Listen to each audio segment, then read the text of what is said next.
Good morning. So our topic today is free will. We'll get the PowerPoint up. So this talk will be a little strange in that I'm telling you something you already know. So we all know that we have free will. The basic phenomenon is that we make choices. And what free will is that we make choices, that we select, and the action is the selecting among alternatives. There's various possibilities, and we make a choice, we make a selection. And the action is the selecting between the possibilities that we're envisioning. And we all do this. We do it all the time. We do it every day, and we do it multiple times in a day.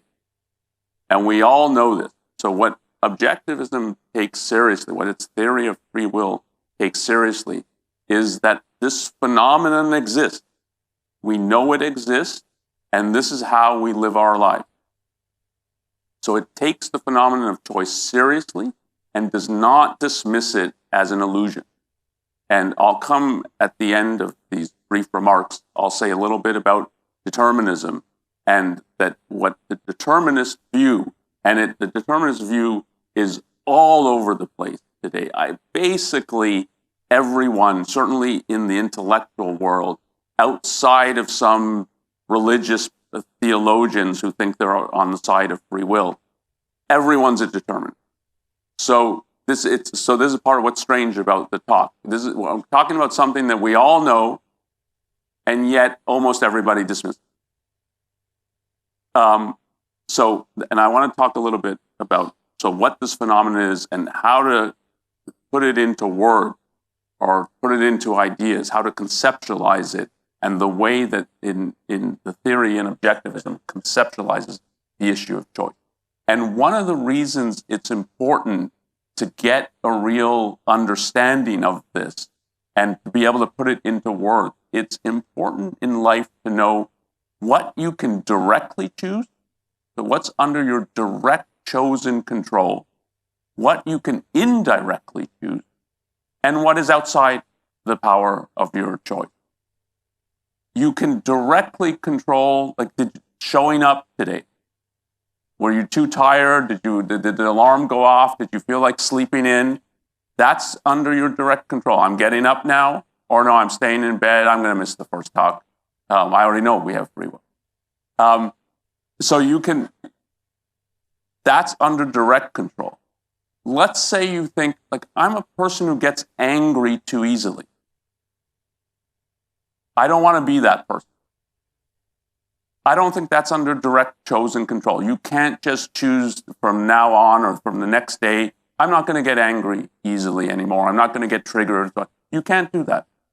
But there are things you can do that I think over time you can become a less angry person. You can make particular choices that will set you on a path to, I'm going to become a different kind of person. Or take a different kind of example. I don't speak Spanish. I can't directly choose, from tomorrow on, I'm going to speak Spanish. I can't do it. But I can make certain direct choices that over time, that maybe a year from now or 2 years from now, I'll be able to speak Spanish, or at least I'll be able to speak better than I can speak now, which is close to zero. Tal is going to be talking about in his talk about the pursuit of happiness. And I think that it's the same issue now. If you want to be a happier person, can you just directly choose, from tomorrow on, I'm going to be way more happy?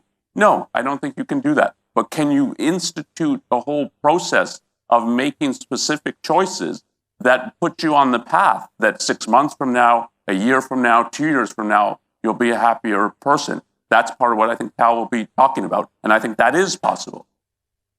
So to think about what is under my direct control, what is, you can put as indirect control, I would have to make a whole series of choices and a whole progression in order to change something, and something that's just not under my control. I want to be 6'5". I can't directly choose that, and I can't indirectly choose. There's not a whole process of choices I can make that a year from now I'm going to be 6'5". So, and this is just a constant phenomenon in life. understand what is under my direct control, what is indirectly under my control, and what's outside of my control. And part of the importance of then conceptualizing and putting into words the phenomenon of free will is that this kind of distinction is clear to one in one's life. But the basic phenomena that we face alternative and that we select, are you going to go right, are you going to go straight ahead, or are you going to go left? Although mixing up my right and left to get your right and left. That is this is the phenomenon, and this is what we face, and this is the kind of thing that we do repeatedly throughout the day.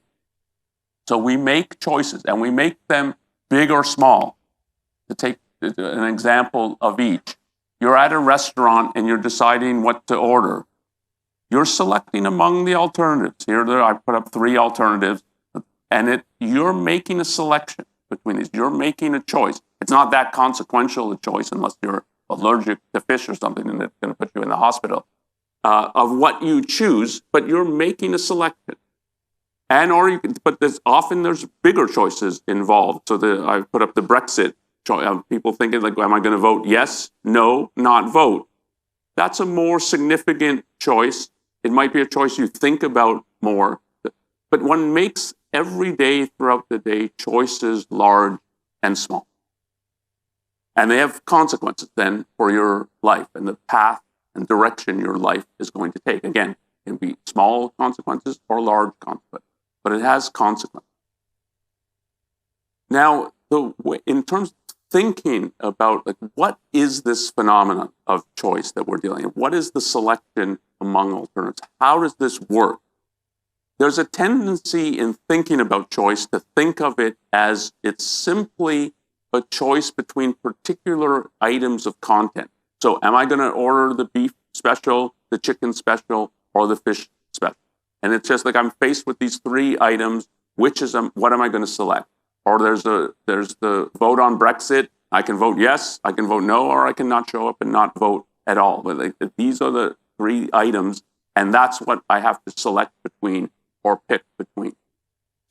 And I think that's true. This is part of what it means that one is a person who has choice, that as a human being, we have this power of making choices.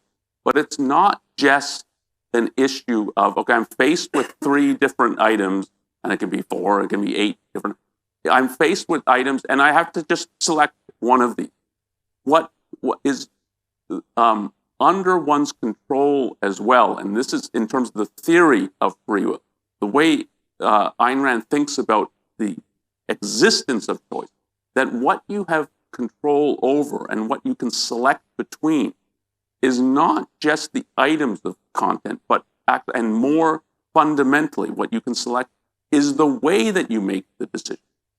So the processing that goes on in your mind in thinking about the items I'm facing and I'm selecting between, so how am I going to make the choice versus what choice do I make, or how am I going to make the selection between these alternatives versus just, well, I selected this alternative or that alternative. So there's 2, in boiling down what the theory is, there's 2 aspects that are important. So one is it takes the fact of choice seriously. This is an action that we perform. And it's an action that has a cause. And the cause is you. It's you selecting between the alternatives. And what you select is caused by you. You're making a selection. It's an action that you're performing, that you're taking. So if you ask, what's the cause? You're the cause of it.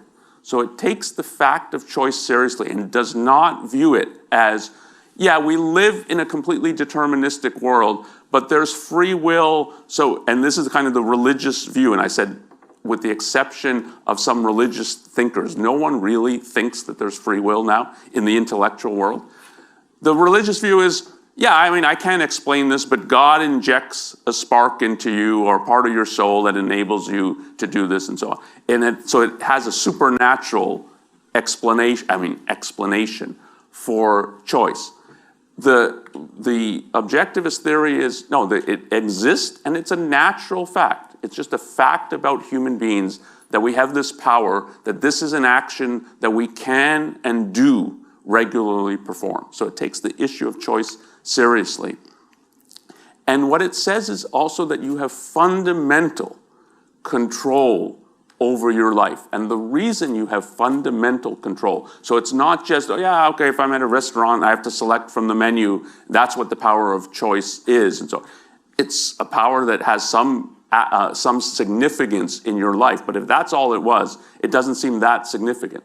But the reason it is significant is the fundamental control you have and what you can select between is what your mind is doing. So it's the processing that your mind is engaged in or not engaged in that you have control over. So take this is true if you're at a restaurant, but take the more significant choice in regard to Brexit. You have the power, and you alone have the power. Am I going to think about this issue? Am I going to try to figure out what I think is the right course of action? Should I vote yes? Should I vote no?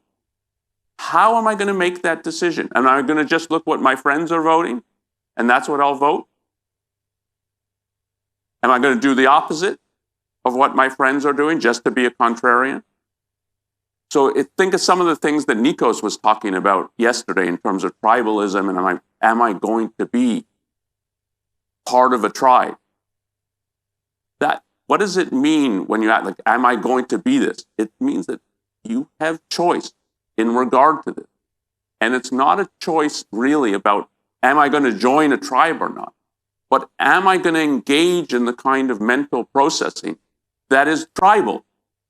That is, am I going to just go along with the crowd, or am I just going to oppose whatever the group I don't like, whatever the tribe that I don't like is doing? I'm going to do the opposite. I'm going to say the opposite. I'm going to think the opposite. You have control over that. That's processing your mind is engaging in, and it's you're directing it. You're choosing it. Or if it's going to be, no, I'm going to ignore what my friends are saying or what my tribe is saying, including the tribes that I don't like. And I'm going to actually think about it and try to figure out, do I think it's the right course of action to vote yes, or do I think it's the wrong course of action to vote yes on Brexit? And you can think about it. And that's the power, in a fundamental sense, that free will gives us. It gives us the power to direct not just, okay, I'm going to say yes, I'm going to say no, but why are you saying yes? Why are you voting no? Or to take the simpler, less consequential kind of decision at a restaurant. You can just sort of brush off, I'm going to order something, I need to eat. There's situations in which that is fine, but there can be situations too, like a person forgets they're allergic to something and orders it. That certainly happens. I've seen people do that at a restaurant. And they didn't think too much about the choice, and then they order something and, oh yeah, I'm actually allergic to what I ordered. And again, so if you're asking, like, how is the choice made? And what is going on in the person's mind or in your mind? And are you directing it or not? That is what you have fundamental control over. And it's because you have this fundamental power to direct your mind, to decide, like, am I going to think about it? How am I going to make this decision? That you have fundamental control over your life. Because for every decision you're making, it's not just, it's sort of, yeah, okay, chicken, beef, fish, and I'm going to flip a coin. It's how am I going to make the decision? Am I going to think about it? So that the way that the thinking of the objectivist theory of free will, I think its key insight is that when we typically think about free will and the root of free will, we're looking in the wrong place. We're thinking of it just as, okay, it's a selection of items of content, beef, fish, chicken, yes, no on Brexit, and not thinking of it as, yeah, but that comes from somewhere. That you make a certain selection comes from the processing, the engagement, the thinking or lack of thinking, lack of processing that your mind is going through, or that you're performing, which is a better way to put it, that you perform or choose not to perform in making the choice. So it shifts one's focus in terms of thinking what is the root of free will. It shifts from thinking it's issues of content to it's what your mind is doing in actually making the selection. So it's about the processing your mind engages in. And this is why in the theory, it's put as, these are, the first two are metaphors, but it's the fundamental power you have in life is you can put your mind in motion. You can engage it. You can put like a car engine, you put it in gear, and now you can go somewhere. You have control over that. Another metaphor that's often used, but again, it's both in terms of thinking of motion, action. You can seize the reins of your mind, like seizing the reins on a horse. And now you're in control of it and you can direct it. Or you can get on the horse, not seize the reins. It might still gallop somewhere, but you're not, it's going somewhere, it's doing something. Your mind is doing something, but you're not really controlling it. To put it in sort of more technical psychological terms, one way to think about it is, are you in conscious control of what your mind is doing? Or are you leaving it more on autopilot? Or is it more your subconscious mind that's feeding you things and that's how you react and that's what you do? This is what you have fundamental control over. And in non-metaphorical terms, the way it's put in the theory is you have a choice to think or not. All the actions and choices and alternatives you face, you have a choice to think about those and make a decision or not, or partially think about it a little bit and then perform an action. But this is the fundamental control that you have over your mind. And so the theory is put in terms of like, what is the basic choice that we face in life? It's a choice to think or not. A different way, but related way of putting it in terms of like, what is it, the control that I have over my mind? So one is to put it to think or not, and I'm putting that in terms of the engagement and setting your mind in motion or not. Another way is and it's put in the theory, is you have a choice to focus or not. And focus is to bring your mind into full activity. So I've put up here two pictures of a dog. One, a dog almost looks like it's falling asleep. If you think of the dog in relation to the world and its actions in the world, it's not in control. It's barely there. It's not asleep. Some things are going on through its mind. It's seen some things, but it's not fully there. Versus the dog that is riveted at attention. That is, if you're thinking in terms of its mind, it's engaged. It's monitoring the world. It's often the dog like this, as it hears a noise or something, and now you can say like its mind is fully present. Its consciousness is fully present. Like, what is going on? I need to figure it out. It's not capable of thinking, but it has different levels of awareness. And the dog that is like half asleep, it's barely aware. Now, for a dog, it's typically its external things that it hears a noise and then its attention really rises. For us as human beings, we again have control over this. We can decide to put our mind into focus, to be fully there, to be at attention. Or you can choose not to do that. Or you can, this is not a binary. You can choose to do that partly. You can be more awake than the dog, more alert than the dog here that is almost half asleep, yet not at full alertness. This is a power that you have over your mind, and you know you have this power over your mind. Anyone can introspect that I can be more or less present. I can be more alert, less alert. I can bring myself to attention or not. And that this is a choice that one has, and it's a choice one has in regard to all one's actions, all one's thinking, all one's functioning. That you can bring yourself to be fully there. You can choose that. You can select that alternative. Or you can select alternatives that I'm not fully there, all the way down to, yeah, I'm barely conscious. And that this is, so you have a power to set your level of mental alertness or mental focus. And that this is the fundamental control that we have over our mind. So it's a different perspective on the same, to put it as a choice to think or not, or it's a choice to focus or not, to be there, to be alert, to be present or not. That's what free will, when we're talking about it in the human context, this is what it amounts to. So now in the theory, there's a distinction between focus, drift, and evasion. And there are ways of capturing sort of the mental set that you're setting, or that a person is setting for themselves, of what they're choosing. And I think a way to get at that, what is the focus, drift, evasion is capturing, what it's putting into words, what it's conceptualizing in regard to our mental functioning, that again, that we all know of, even if we don't have fully the words for it, is that you have what you have control over is the amount of energy or effort, mental energy, mental effort that you're exerting and directing. So it's this issue of effort and control. When I'm thinking about should I vote yes or no on Brexit, like what is the effort that I'm actually putting into thinking about that decision? And what kind of control, what kind of questions am I asking myself?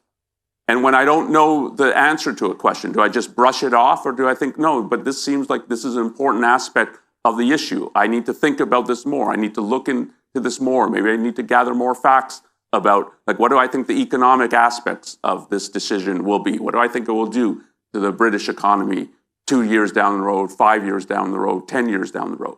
And if I don't really know, then should you even vote? Or should you know? Like it seems like if I were to vote, I should know. I might not be certain what, but I should have some idea what I think would happen economically. So if I'm going to make this vote, you have that ability to direct your mind, to exert the effort, to exert the control, or to brush it off. And so part of what it means that you can direct this and control it is you can orient your mind. Am I going to really think in terms of thinking about and making decisions? Am I going to look at the facts and really try to grasp the facts? Regardless if I like the facts, regardless if I like the conclusion they seem to be pointing to, you can set that level of purposefulness in your mind. Like, this is what I'm trying to figure out. I'm trying to figure out what I think actually is true, what I think is the right decision. Versus you can put other considerations above the facts. And that, when I come to the issue of evasion, we'll talk about this. But the first, so if you think of these as two aspects of the power that you have over your mind, the first is then the issue of focus versus drift. You can exert effort, you can exert control, in that you're directing your mind in an effortful way. That's the boat that has an engine that is on. So, or you cannot exert much effort, not exert much control. Your mind is drifting. It's not that your mind is empty.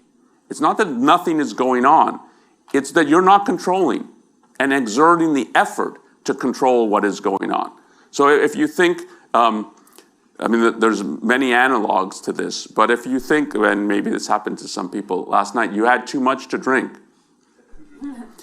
And you have less control over your mind. It's not that nothing is happening. And if you're a sober person interacting with a drunk person, it's not like nothing's happening, but they don't have full control over their mind. And it's like, this is to say, they say, oh, yeah, no, I can drive. And they're insisting that they can drive. But you think, well, they don't know what they're doing, and they can't exert full control. You might take the keys away from them because you think, look, you can't exert full control. And if you were sober, you would know, then no, you can't drive. So something's going on in the mind, but there's not you there fully controlling it. And the drift is a state where, yeah, there's stuff going on in the mind, and one way to put it is it's more subconscious. It's more, you're on autopilot versus you're exerting effort and exerting control. And that this is, again, that you can introspect for your own mental functioning, that this is what is going on. And so this is one axis of focus versus drift in terms of thinking about what the choice to think or not, and what the or not means, or the choice to focus or not. Part of it means that your mind can be in a state of drift. And the other to take the other aspect of this is focus versus evasion. That you can direct your mind in terms of its purposefulness, that I'm trying to understand. I'm trying to identify what I think the world actually is like. I'm trying to identify what I think is the right decision. And to go back to the kind of Brexit example, it's like I'm trying to figure out what I think will be the economic impact of getting out of the EU or remaining in it. And I'm really trying to identify that. And it might be, yeah, everybody in my social circle is voting for Brexit, but I'm starting to think, no, like this will be, the economic aspects of this will be really detrimental. Or are you going to say, okay, well, that's what the facts are, and even if my friends are going to say I'm stupid or whatever for voting in the way that now I'm thinking that's how I should vote, am I going to stick to that? Am I going to stick that what I'm concerned with is the facts and identifying them? Or are you going to place some consideration above the fact? In some way that it's, yeah, I'm not going to really look at these. I'm not going to base my decision on them. I'm going to elevate something other than an identification and an evaluation of the facts. That's what's going to govern what I'm doing. So, and it could be, yeah, I will look at the facts so long as it doesn't put me at odds with my social circle. And when it is like, oh yeah, my friends are going to say I'm stupid for voting in this way, then it's, I'm not going to really try to figure this out. Often what a person does, so often involved in evasion of, now you're not really looking at the facts. And one of the ways Ayn Rand puts it, it's willful blindness. It's not ignorance. It's exerting effort not to know. And this is the sense in which it's willful blindness. And it's often what a person does is rationalizes. So they give themselves a pretend reason that makes it look like they're facing the facts. So you're coming to think that, like, economically, this will be bad for Britain if I vote yes or if I vote no. And so, but that's putting you at odds with your friends and your social circle. So you might tell yourself, nah, but I don't really know, or I'm not certain that the economic impact will be detrimental. So yeah, well, so why would I vote in that way? And you don't really know that, but you're telling yourself that. So it looks like you're facing the facts, but you're not actually facing the facts. And there's many other mechanisms in which a person can, and many other reasons, so not just social circle, it can be, there's all kinds of reasons that a person can evade, but to place some consideration above the facts. And this, again, in terms of thinking of the processing and orientation of one's mind, that one has power over this. And you have power over this in regard to every decision, every choice that you make.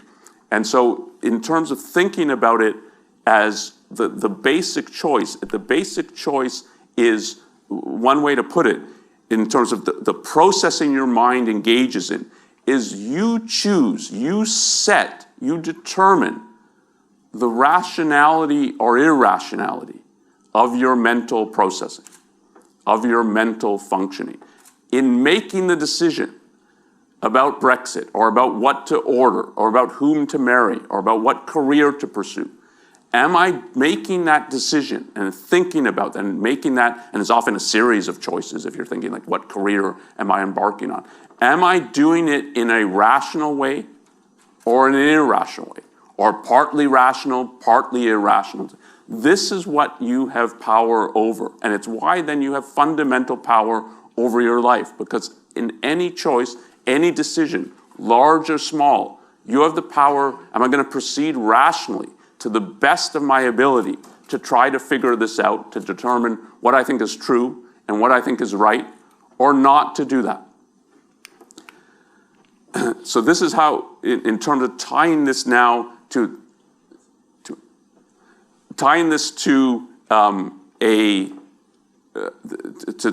moral issue. This is one way that Ayn Rand puts the issue in Atlas Shrugged.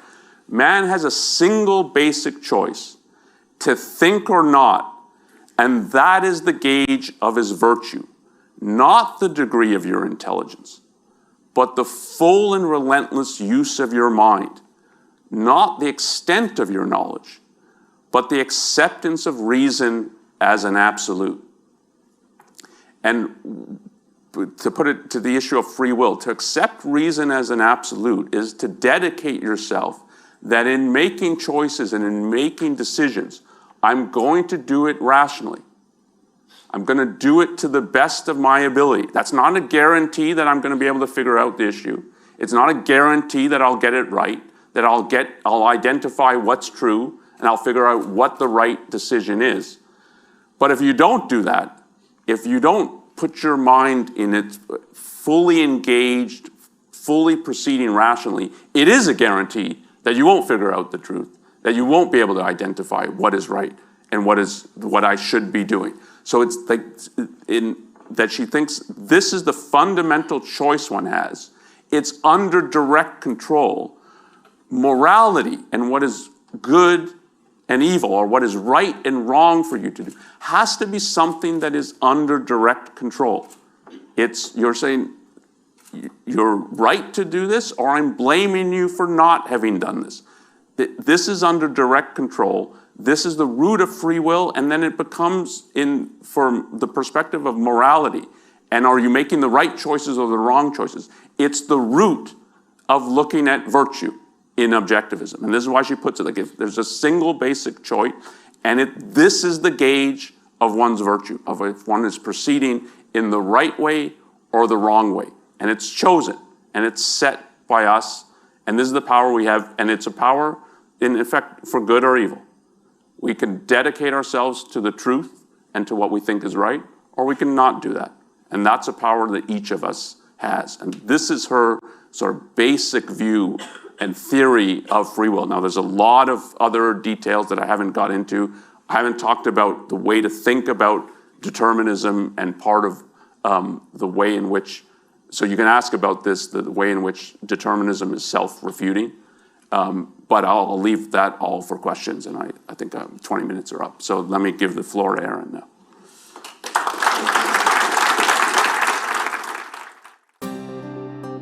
Thanks for watching. Be sure to subscribe and ring the bell to never miss a video.